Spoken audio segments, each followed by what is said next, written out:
Тэгвэл та нар хичээл омдоо морь унж очдөг уу гэж энэ бол баг гэж асуудаг штеп. Намайг цаанаа та бүхэндээ өнөөдөр мэндэ хүргэе. За миний 2 тавчдаг тавлаа морил.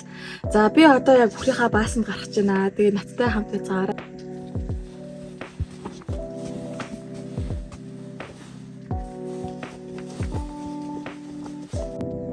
За одоо өвснийхээ хашаан дотор байгаа баасыг түүхэж जैन. Тэгээд уулнаад өвсний хашаанд бол нөхөр ордоггүй байхгүй юу. Тэгээд ер нь баас болдгүй юм. Тэгээд урд өдөр нөө манай ахыг нүүж ирээд тэгээд тэр өдөр нөхөр бүгдээрээ ороод энэ хашаа ер нь ураагаад орсон гэсэн хадлын нэг мотыг. Тэгээд нэлээд баас алчжээ. Одоо баасаа төвье.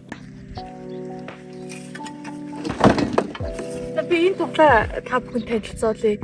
Энэ тоглохоороо саяхан нөгөө нэг барыг 20 таны өмнө нэлээд муудсан байхгүй юу? Нэлээд муудж өргүүлэн гэдэг юм болохоор одоо проект одоо сүүлнээс нь өргөж босгоод тэгээд ирээд цээжнээс нь өргөж ингэж болсон гэсэн үг байхгүй юу? Ингээд ядрахаар бүр сүүлдээ ингээд босгож тэгээгүй болдог байгаа мал. Тэгээд тэжээл өгөөд тэгээд дээрэс нь хөтгөн харцай өгсөөр иж нь одоо өөрөө босдог болсон, өөрөө явдаг болсон байгаа. Тэгээд аптор ерөнхийдөө ол боссон. Одоо алцахгүй зачиг.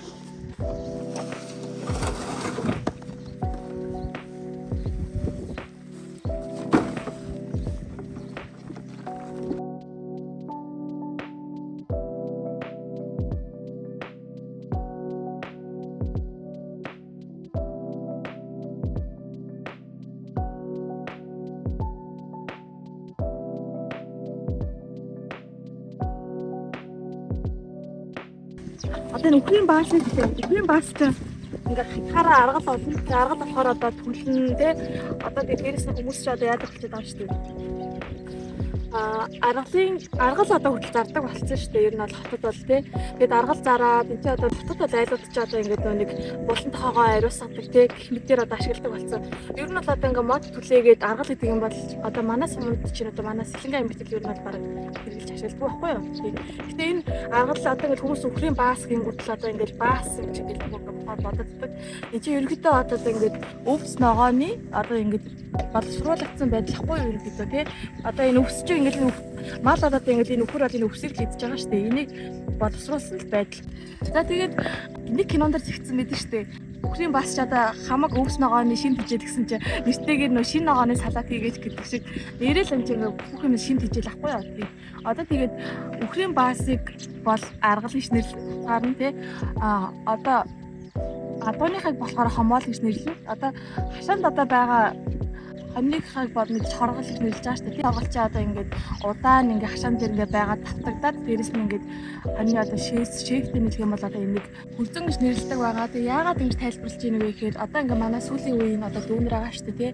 Хөдөө явж үзээгүй жишээ нь хүүхдүүд айгүй олон байгаа байхгүй юу? Ер нь бол тий хөдөө хамаатан садан байдаггүй ч юм уу тий.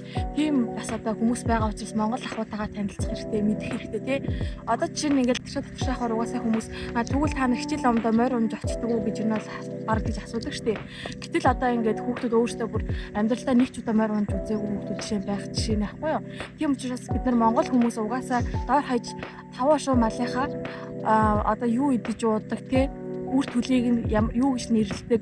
За ядаж гарч байгаа одоо энэ баас шис гэдэг одоо энэ эднэрийг ч энэ бол мэддэг байх хэрэгтэй. Одоо өхрийн баас тий хомоол жишээ нь хоргол гэдэг ч юм уу тий эднэрийг мэддэг байх хэрэгтэй гэдэг үүднээс би тайлбарж байгаа шүү. Тэгээд мэддэг хүмүүс бол яг хаа тэгээд энэ бол яг бах мэдхгүй хүмүүс нь тайлбарлаж байгаа гэдэг зөвөр ойлгоорой.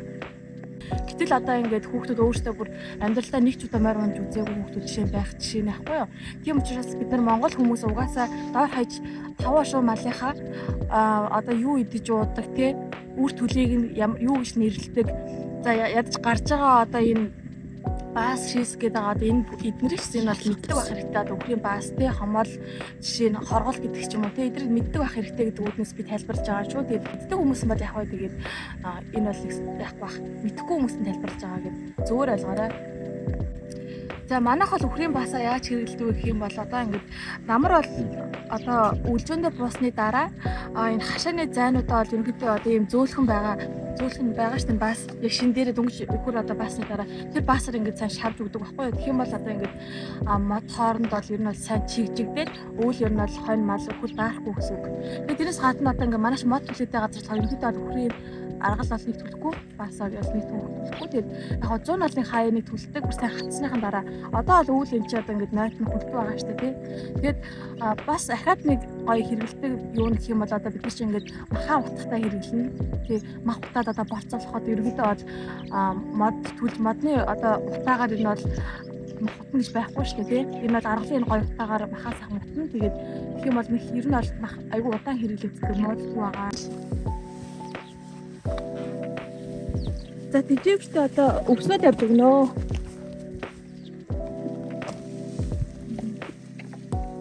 За манайх пресс одоо ер нь дууссан байгаа. Тэгээд 1000 пресс авсан. Тэгээд 1000 пресс бол ер нь юу ч болдоггүй юм байна. Тэгээд одоо ерөнхийдөө л өвсрүүл орцсон байна. Өвс асныг 25 магшийн өвс авсан. Бас л нэлээд багассан байгаа. Тэгээд тэгтээ одоо яах вэ те? Одоо энэ малыг л одоо онд оруулж авахын тулд өвсийг уусаал хэрэглэж байгаа шүү дээ.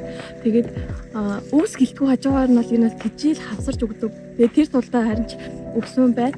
Тэгээд одоо ер нь л утахгүй мал төлөх цаг асайгүй төгссөн байна. Тэгэхээр ер нь бол өвс бол нэлээд хэрэг болдог. Тэгээд энэ жил бол ялангуяа айгүй их цас ихтэй. Тэгээд жил болж байгаа. Дээрс нь 100 нэлээд бас байгаа болохоор өвслийг хэрэглэж байна. Одоо амтны дотроос би бол 5 шүү мал ер нь уус хайртай. Тэгээд ер нь айгүй гоё шүү дээ. Ялангуяа эдгэрэж одоо ингэж мал төллөө төлн гараа тэгэхээр бүр хөөрхөн. Тэгээд дээрэс нь бас нэг юм үгээд шүү дээ. Мал хайртай хүний мал айгуусаа өсдөг гэж үг байдаг шүү дээ тий. Би бол тэрийг үнэн гэж боддог. Тэгээ манай аав ээж хоёроо одоо тэгээд өвөө эмээг тасчихсан өмч одоо өмч одоо тэр үед угаасаа нэг одоо 90-ад онд л тийм мал хар байгаагүй шүү дээ өмч хөрөнгө. Тэр үчээ угаасаа нэгдлийн үе байсан. Тэгээд тэр үеэс одоо тасч одоо аав ээжийнхэн болон толцоороо өгсөн тэр малыг одоо ер нь бол сайн өсгсөн. Тэгээд энэ бол ерөөсөө цэвэр одоо нэгт хөдөлмөр хоёрт одоо малаа гэсэн сэтгэл ер нь боддог байхгүй юу. Тэгээд манай аав ингэ ярьдаг бид нэрийг хандаа ямар хуу байсан бэ, ямар хүүхдээсэн бэ гэж хэлэхээр та намайг жоохон байхад миний хажууд байгаагүй юм санагдаад байдаг шүү дээ. Би хаяцаад байхгүй юу гэж. Тэгэхээр нөгөө аав нь өөсөө залуу байсан та нар жоохон хүүхдүүдээсэн мал хар хатан байхгүй тэгэл адуундаа явна, хүртээ явна, хонио хариулна.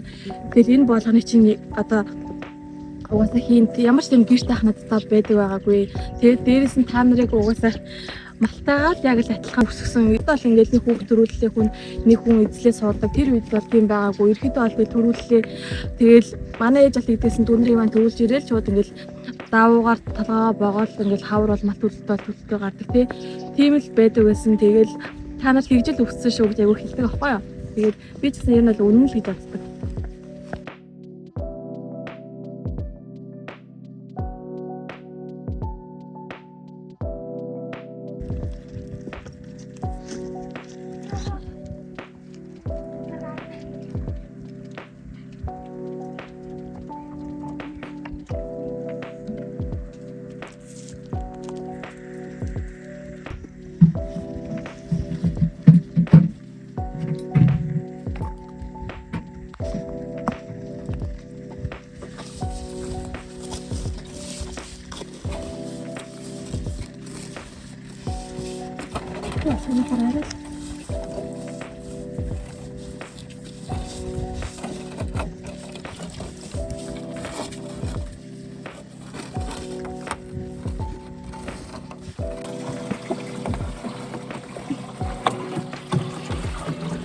За тэгээд та бүхэн маань миний үзмжлэгтэй хамт байсанд баярлалаа. Тэгээд дараа илүү гоё бичлэг оруулах болно. Тэгээд сувгтаа сабаа дараарай.